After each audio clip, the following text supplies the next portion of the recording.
자, 여러분들 아마 지금 아까 제가 봤는데 닉네임이 정확하게 기억 안 나서 그러는데요. 리리풀님이신가? 그 얘기를 하셨어요. 가격 예측에 관련된 거는 뭐 전문가도 맞추지 못하지 않냐. 이제 방금 제가 예를 든 그분 말고도 어쩌면 여기 계신 또 다른 분들, 많은 분들이 그런 생각 하실 거예요. 전문가랄지라도 어떻게 가격을 예측할 수 있겠느냐. 그렇게 생각을 하셨다면 정말 합리적이 되신 겁니다. 그쵸? 전문가들이 가격 예측을 할 수 있어요. 우리 일반인도 할 수 있는 게 가격 예측이죠. 다만 그 안에 본인의 이제 결론을 내기 전에 그 결론의 근거로 들어오는 내용이 아마 전문가가 더 알차일 거예요. 아는 것도 많고 이쪽에 전문가라고 하면 더더욱 그 근거가 합리적이고 논리적이겠죠. 하지만 미래 가격을 맞춘다는 거는 정말 불가능에 가깝습니다.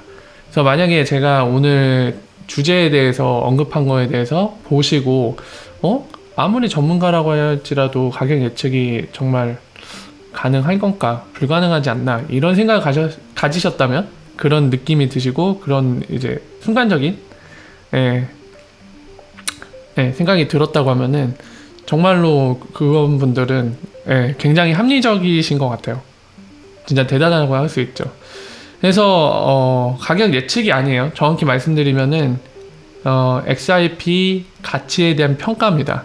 그래서 사실은 이거를 올해 6월쯤에 페이퍼가 발간이 됐어요. 이따가 자세한 내용을 말씀드리겠지만 6월쯤에 발간이 된 건데도 불구하고 제가 이제 와서 얘기를 꺼내는 이유는 당시에는 제가 얘기를 꺼낼 수가 없었어요.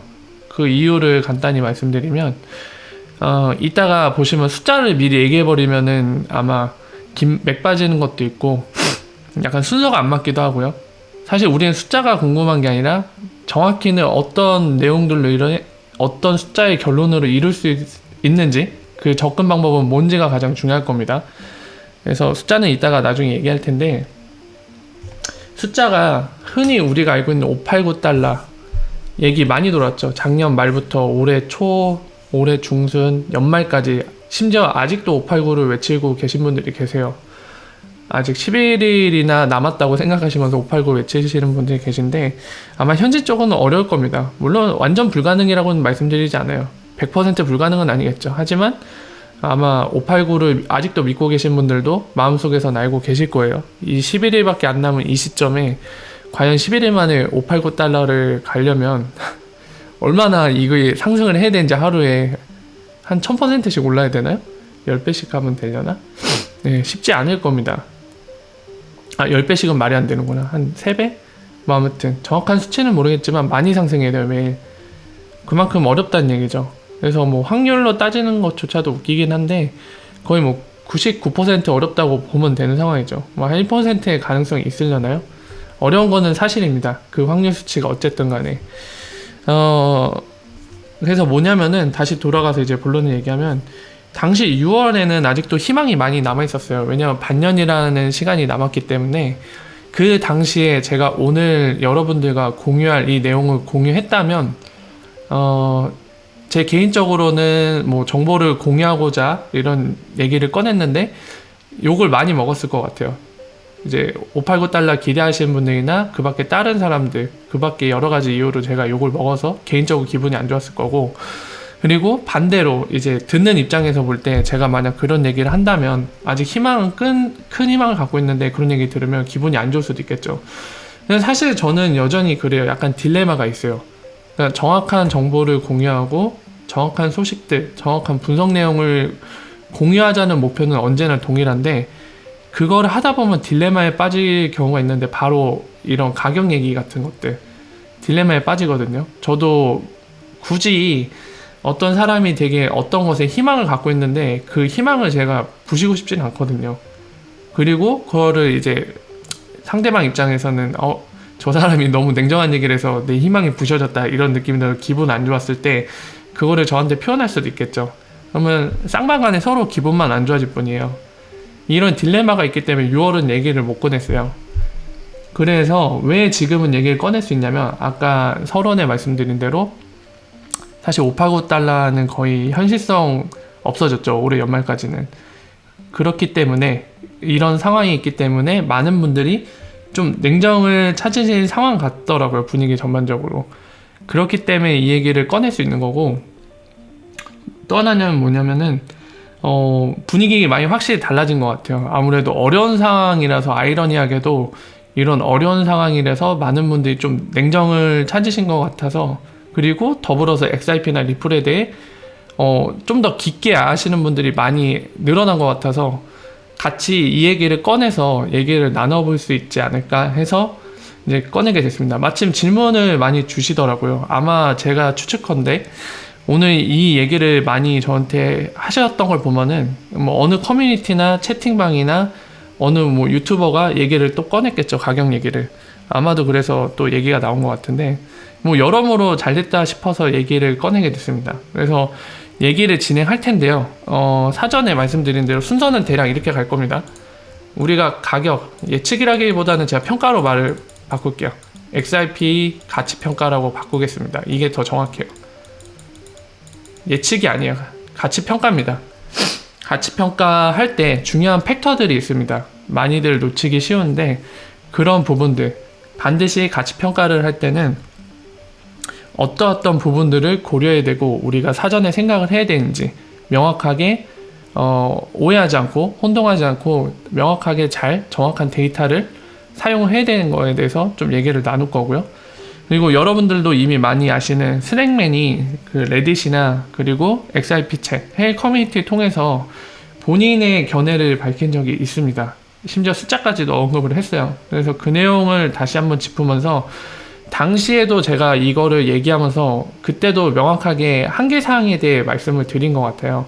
근데 여전히 그 한계사항에 저희는 포커싱 안 맞추고, 스낵맨이 데이비드 슈와이츠가 CTO가 XRP 뭐 120불 이상 간다, 20불 간다, 뭐 이렇게 말한 숫자에만 너무 포커싱을 맞추는 것 같아서 그 부분은 약간 상기 차원에서 다시 정리를 하고자 합니다.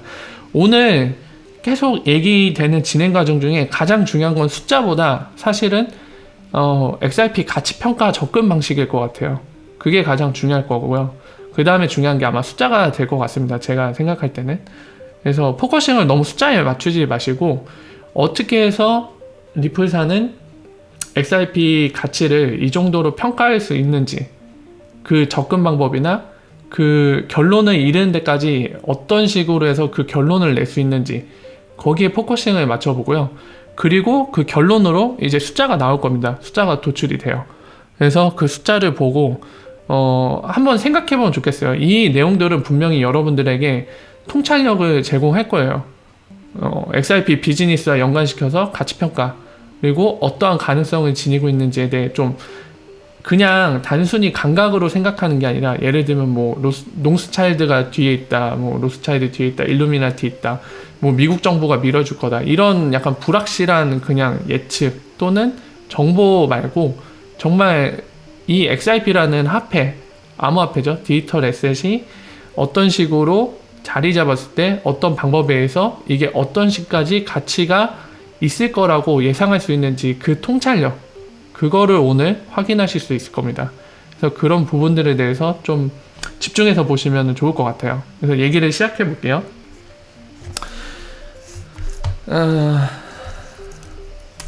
그리고 이제 본론 들어가기 전에 제가 말씀드린데, 방금 제가 리플사라고 말씀드렸잖아요. 왜 리플사의 생각이라고 얘기하냐면, 이따가 이 3번의 전문가가 그런 전문가가 아니에요. 뭐 신문에 많이 나오는 톰리, 뭐 비트코인 맨날 얼마 간다 막 얘기 꺼내는 사람, 또는 뭐 메가피 또는 또 누가 있을까요? 뭐 경제 학자라고 얘기하면서 막 기사에 많이 출몰하죠. 뭐 비트코인 막 쓰레기다, 빵원 될 거다, 이렇게 얘기하는데 기사에는 일단 근거가 없습니다. 그냥 본인의 견해만 밝히는 내용만 있는데, 이런 내용이 아니에요. 오늘은 여러분들 좀 잠을 깨셔야 될 거예요. 이 전문가는 이따가 자세한 설명을 하겠지만 수잔입니다. 수잔이고, 이 사람은 바로 리플사의 보드예요. 이사의 멤버입니다. 디렉터 오브 보드예요. 그리고 이 사람은 이따가 커리어를 공개할게요. 커리어가 많이 붙어있어요, 이 사람은. 그리고 다른 한 명은 이름 뭐더라? 남자분인데 이름이 생각 안 나네요. 로버트인데 로버트 모모인데 아무튼 이 사람도 커리어가 대단한 사람이에요. 둘이 페이퍼를 만들었어요. 페이퍼라고 하면 뭐냐면 논문 수준입니다. 그냥 자신의 주장만 자신이 알고 있는 지식을 바탕으로 대충 적는 게 아니라 논문이라고 하면 여러분들도 좀 아시겠지만 특히 여기서 박사과정 밟으신 분들은 더 잘 아실 거예요. 논문이라 하면 뭐냐면 자신이 끌어다 쓴 데이터라던가 이런 거에 대해서 확실히 레퍼런스 명시를 합니다. 뒤에 어펜덕스로 넣어요. 어디에서 이 자료를 인용했고 어떤 곳에서 이런 논리 모델을 끌어왔는지 다 어펜덕스가 붙어요. 그냥 자기의 지식을 바탕으로 막 그걸 근거 삼지 않거든요. 절대로. 그런 식으로 해서 수학적으로 계산을 할 겁니다. 가치에 대해서. 그리고 그걸 계산하기 전에 이제 여러 가지 가정을 하죠. 가정을 하는 게 일단 접근 방식을 어떻게 할지 가치 평가를 할 때, 그리고 그 뒤에 서서 그 어떤 것들 자기가 정의한 요소들을 어떻게 해서 계산낼 수 있는지 산수식을 정할 거고, 그 다음에 그 산수식이 정해지면은 거기에 들어갈 데이터들을 끌어올 겁니다. 그렇게 해서 계산해서 가치 평가를 해서 숫자가 나올 거예요. 예. 그냥 막 흔히 언론에 그냥 주절되는 그런 얘기가 아닙니다. 오늘 내용은. 그래서 그만큼 신뢰도가 높고 그만큼 우리들한테 통찰력을 제공해 주겠지만 그만큼 내용은 어렵습니다. 논문 수준이에요. 대략 한 10장짜리 논문 수준인데 제가 최대한 여러분들이 좀 이해하기 쉽도록 최대한 풀어서 천천히 설명할 테니까 그래도 따라와 보세요. 이거는 정말 중요해요. 그리고 왜 제가 리플사의 생각이라고 하냐면 얘네 둘 때문에 그래요. 로버트도 리플사에서 현재도 재직 중인지 모르겠는데 리플사에서 일했거나 현재까지도 재직 중일 겁니다. 그리고 수자는 아까 말씀드렸죠. 디렉터, 이사의 멤버예요. 이사의 멤버. 네. 그렇기 때문에 이런 식으로 직접적으로 가치 평가하면서 달러로 그 가치를 매겼어요. 계산을 해내서. 그래서 어떻게 보면은 리플사의 생각에 가깝겠죠. 네. 물론 리플사 법인명으로 발표한 퍼블릭은 아닙니다. 하지만 보셨다시피 이런 사람이에요. 네. 그래서 대강 리플사의 생각과 비슷할 겁니다. 그래서 그런 점을 좀 참고하셔갖고 보시면 좋을 것 같아요. 본론에 들어갈게요. 자, 우리가 가격 평가를 할 때 XRP 가격 평가를 많이 하잖아요. 근데 정말 잘 놓치는 게 있어요. 약간 케이스별로 얘기가 가능할 것 같은데요. 첫 번째 케이스는 뭐냐면은 이 비즈니스 모델을 모르는 경우예요. 그러니까 비즈니스 모델을 모르고 평가하시는 분들이 많이 놓치는 케이스를 좀 말씀을 드릴게요. 그러니까 이런 경우는 여러 가지 있는데 가장 많은 흔한 케이스가 뭐냐면 투기자본, 우리 세력행님들이라고 보통 표현하죠. 세력행님. 세력행님이 없으면은 못 간다. 이러신 분들 있어요. 뭐 이거는 어떻게 보면 맞죠. 하지만 XRP는 투기자본 아니더라도 갈 수 있는 방법이 있죠. 이제 2번에서 얘기를 할 텐데 수요가 다른 데서 오는 게 있죠. 그래서 갈 수 있는 구조입니다. 그래서 이거를 놓치는 경우죠. 오직 세력행님 없으면은 갈 수 없다. 이렇게 생각하시는 분들이 놓치는 건 바로 XRP의 비즈니스 모델을 몰라서 이 부분을 놓치고 있는 거죠. 이 브릿지에서 오는 수요 때문에 오를 수 있는 구조를 갖고 있습니다. 그래서 여기에서 이런 걸 놓치고 있고요. 그리고 또 뭐가 있을까요? 제일 큰 거는 요거죠. 투기 세력 없으면 못 간다. 뭐 이것만 해도 되겠네. 1번 케이스는. 비즈니스 모델을 모르는 경우. 두 번째는 뭐냐면 비즈니스 모델을 아시는데 알고는 있어요. 아는데 2번 다시 여기 위에다 쓸게요. 비즈니스 모델을 알아요. 아는데 두 가지 정도 볼 수 있어요. 약간 뭐라 해야 될까? 수요가 오르면 가격이 오른다. 여기에 의문을 갖고 계신 경우거나 또는 이거는 인정해요. 두 번째 케이스 뭐냐면 이거는 오케이. 위에 거는 오케이. 근데 리플사가 지금 노리는 시장의 어딘지를 정확히 모르는 경우가 있어요.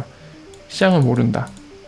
한 이 정도로 정리할 수 있을 것 같아요. 케이스별로 약간 소개를 하자면 이 케이스도 많이 계시죠. 아마 지금 여기에도 계실지도 몰라요. 그러니까 예를 들면 엑스라피드가 많이 쓰여서 볼륨이 오르면, 엑스라피드 볼륨이 오르면 도대체 이걸로 왜 가격이 오르는 거죠?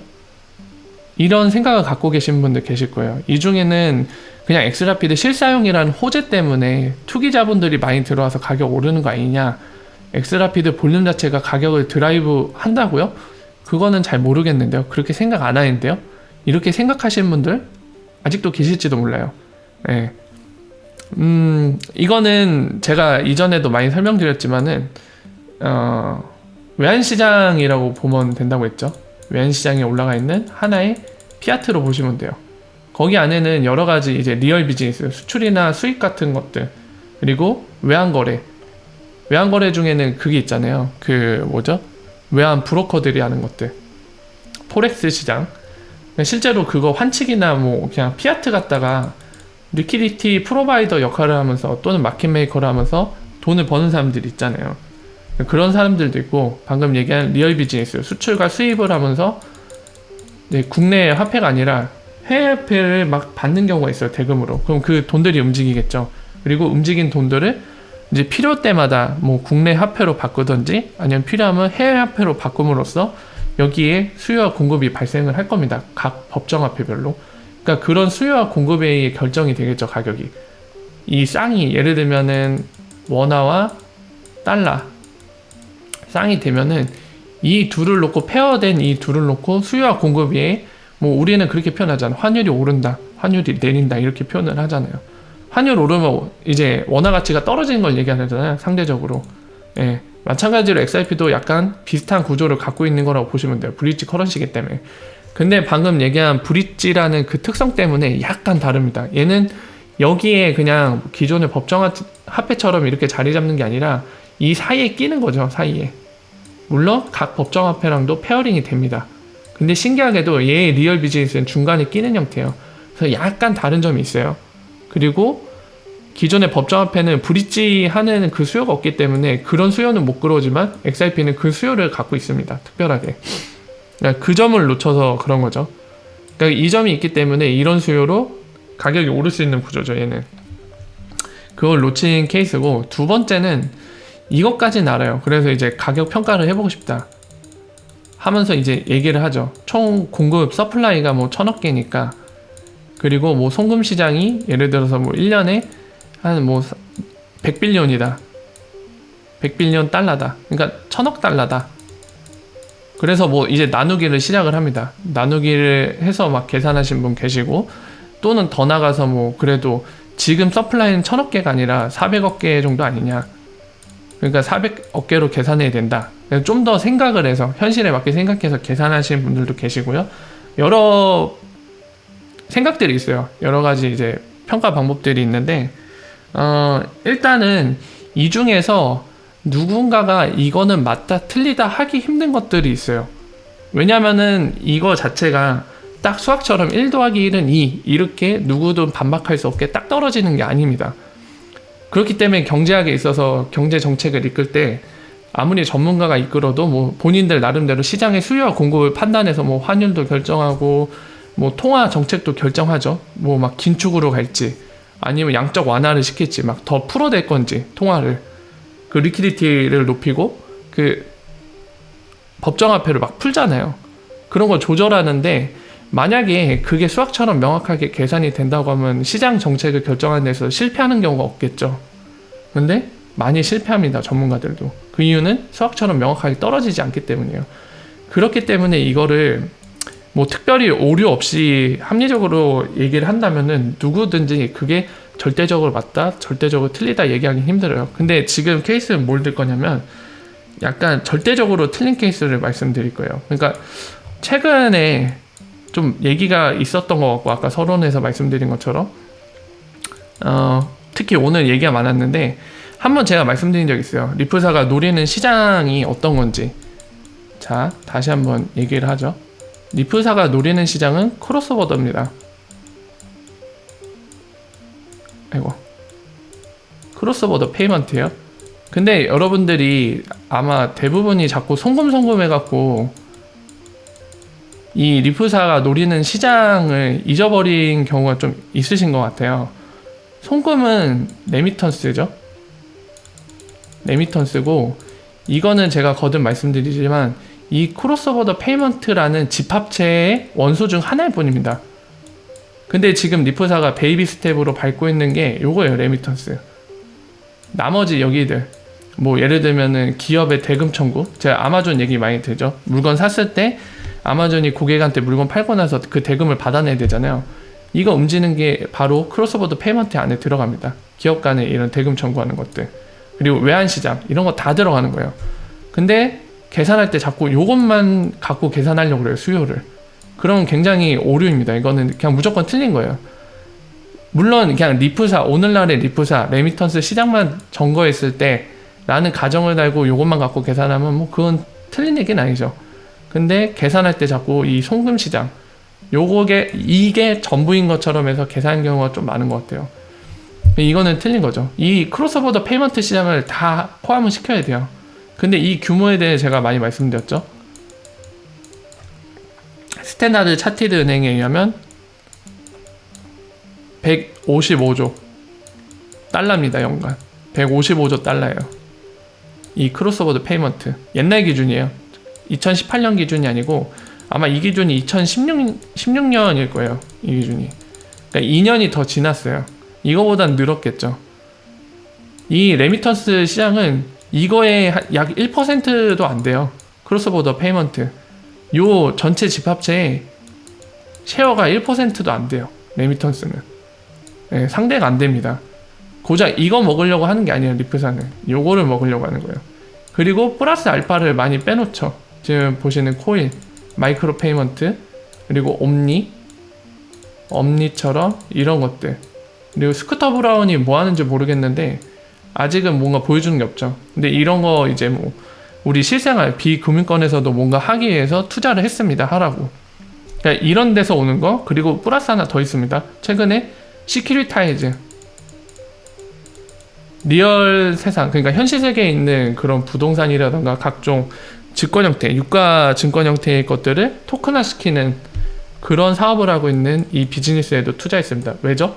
바로 그 뭐 부동산 토큰화 시킨 것들, 그런 것도 브릿지로 들어가기 위해서 여기 미리 사전 작업을 치고 있죠. 리프사가.